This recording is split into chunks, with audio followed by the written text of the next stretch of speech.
నాడు వైఎస్ రాజశేఖర రెడ్డి ముఖ్యమంత్రిగా ఉన్నప్పుడు వైజాగ్ స్టీల్ ప్లాంట్కు 100 కోట్లు ఇచ్చి ఆదుకున్నారని, కానీ ఆ తర్వాత వచ్చిన ముఖ్యమంత్రులు ఎవరూ ఉక్కు పరిశ్రమను పట్టించుకోలేదని ఏపీ కాంగ్రెస్ అధ్యక్షురాలు వైఎస్ షర్మిల విమర్శించారు.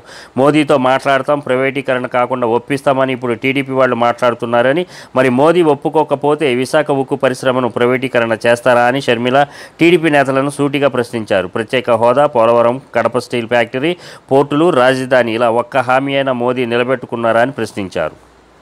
క్రియేట్ చేస్తున్న కన్ఫ్యూషన్ విశాఖపట్నం స్టీల్స్, వైజాగ్ స్టీల్కి సంబంధించి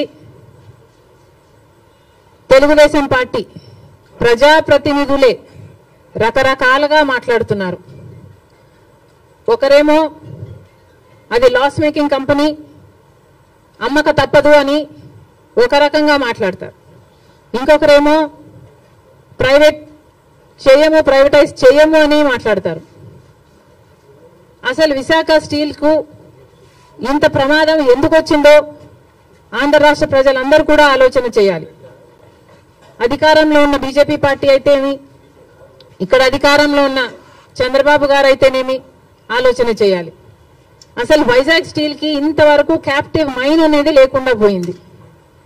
రాజశేఖర రెడ్డి గారి హయాంలో రాజశేఖర రెడ్డి గారు వైజాగ్ స్టీల్కి ఒక క్యాప్టివ్ మైన్ ఉండాలి అనే ఉద్దేశంతో అనంతపూర్ దగ్గర ఒక మైన్ ఐడెంటిఫై చేయడమే కాకుండా ట్రైపార్టీ అగ్రిమెంట్ స్థాయి వరకు కూడా క్యాప్టివ్ మైన్ కోసం ప్రయత్నం చేయడం జరిగింది.